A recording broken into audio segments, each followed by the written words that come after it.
Okay, in this video, we're going to keep working with this idea of transitioning, but now we're actually going to draw something. As far as the drawing, it's very, very minimal. All you have to do is just draw two wavy lines. We're going to be using the same graphite pencil, just kind of working this space here. As far as the line, it's going to be wavy, but I would like it to be somewhat random. The randomness kind of helps to create the sense of it being not so staged or not looking so stiff. So again, I'm going to use the same idea of not bending my wrist, and I'm just going to move my entire hand and arm at the same time as I draw that nice wavy line.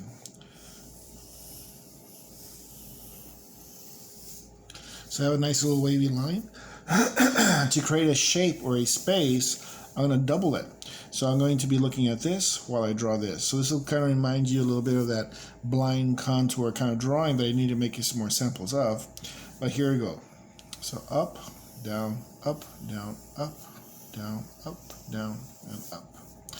Now, as far as here, I have drawn a shape. As soon as I finish the top and the bottom, or the front and the back, the idea here is now is to isolate where am I going to shade. So anywhere where it's up high, these would be your highlight areas. So I'll mark those with a little H.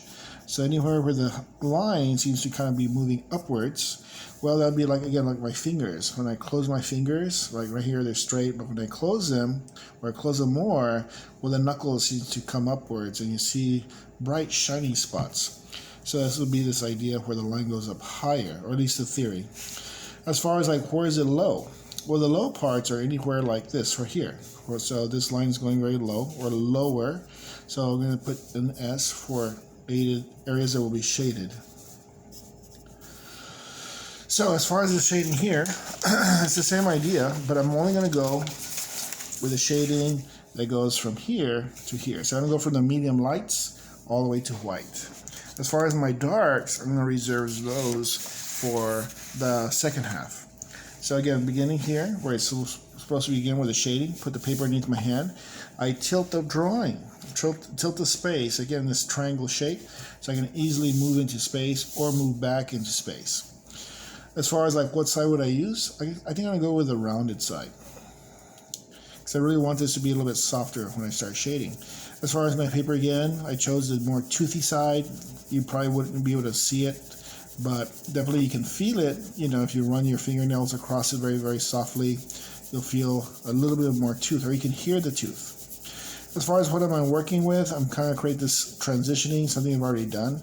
But as I am approaching the highlight, or the highest point of this line, I'm saying I have to get lighter, I have to get lighter, I have to get lighter. If I can't get lighter, I know how to hold it. So sometimes we may have a heavy hand. I don't know, maybe the stress of the day, maybe whatever it may be. Sometimes our hands are not very gentle. They can be too heavy sometimes. So again, you can hold, you can position different ways. In this case here, I pushed. In this case here, I'll pull. So I'll start here, again with the S for the shade. I'll go a little bit darker. And again, using circular motion. The circular motion I learned from doing the coils, or what I call this, you know, up here on top. So again, I'm using that nice circular motion. That way when I'm using my lines, they tend to blend with each other because the line goes in between other lines and it starts to smoothen, it starts to soft. I'm going to hold the pencil a little bit further back. I feel a little heavy. So definitely this will get to the lightest value that I'm looking for. As far as my light, it'll be very, very thin. As far as the blending, it looks pretty good. It could be better. You know, I can go in different directions, but it's good for now. I don't want to take too much time in the video, because then the video will get too long. It'll just too much memory. But I'm going to push this one upwards a little bit. Again, holding the pencil from the back. Right now I'm kind of pinching the pencil from the far back. The only problem with holding the pencil in the back, sometimes people say, it looks like it has snow. What do you mean snow? Well, snow is like, when you shade a little bit more from the side, what happens is the graphite will glide on top of the tooth of the paper. So you see tiny little bits of white. Some people get bothered by that, but so that's just the tooth of the paper. You know, tooth is good on the paper. If you don't want that tooth to appear too much, then you have to hold the pencil a little bit more vertical. When you hold the pencil a little bit more vertical, the point of the pencil will kind of work its way into the tooth just a little bit better. So you won't see that amount of that white snow. That's what people say it looks like. Some people get really bothered about that texture, but I just know that texture is the paper. It's the paper itself. And the more angle you have, well, the more tooth you see. So as far as the transition is looking pretty good, you can already start seeing a little bit of the movement. Of course, all this is a distraction. I'll go back and clean that up in a little bit. Again, I'll continue. Try to go a little bit faster. So again, transitioning upwards. It's just a matter of getting a really good grip on the pencil, getting a really good feel, and then from there, getting a really nice reach on the pencil too, so there's less negative spaces on the top and the bottom to go back and fill in. But again, everything we've done has been an exercise. To exercise on our eyes, to exercise our hands, to learn a little bit about holding, and we just keep moving further. I just want to point out as to why we've been doing certain things. And again, we're trying to learn how to draw in a very, very short amount of time. So, I mean, as long as people make connections, you know, they really don't even have to know exactly why they have to learn it. They just need to practice it. But it does make sense once you learn, you know, and of course, learn to apply the vocabulary, you know, just get a bigger, clearer picture. But again, as far as people not being able to do it, I don't think it's, people always make excuses, but I think anyone can learn how to do this. It's just a matter of practice. You know, usually I can tell physically as to why they can't. It's the way they grip it, or sometimes they're impatient. But look how far I've gone in a very, very short amount of time. It doesn't take that much time. You know, just some people are a little bit more in the negative than the positive. So again, very, very light. This one here a little bit darker, a little bit lighter. So again, as far as the drawing itself, it began as one contour. We drew two contours. We drew the front and the back of it, and then made it into a shape. Now we're adding the shading that's going to help to create a form. Because remember, shapes are just two-dimensional. You know, they don't seem to have any sense of depth to them. They're just very, very flat. But the shading helps to create this nice sense of movement. When I do look at it from the top, it does look messy. I still need to come back and clean it up. But the transitions are working pretty good. So I'll come back with a little bit of a circular movement, very, very short strokes. Now, as far as the contour, you never really want to draw the contours ever very dark. I know with a Sharpie you couldn't help it because it always comes out black. As far as when you do use the graphite, you do want the lines, the contour lines, to be a little bit softer. That way they disappear at the very, very end. When the contours disappear, that means you just see the form at the end. If you do all the shading, but you can still see the contours, then you're still reminded, well, there's a shape. There's a shape of that triangle or whatever you're drawing. I can still see it at the end because it's just that bold. So again, you do want to make sure that, you know, those contours disappear. As far as the shading here, I would say it's decent. You know, it could be better still. You know, you can always come back in different directions, soften it, increase the transition a little bit more. But this is not the end of the drawing still. We still have one more part. I just want to kind of clean up the top and the bottoms just very, very quickly, just so they're not so distracting.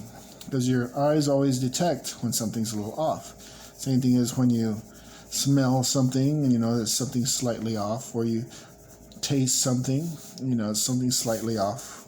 You can always, you know, you always have a sense that something is a little wrong, regardless whether you're a master or know the subject well. So again, I'm just going to clean up this a little bit.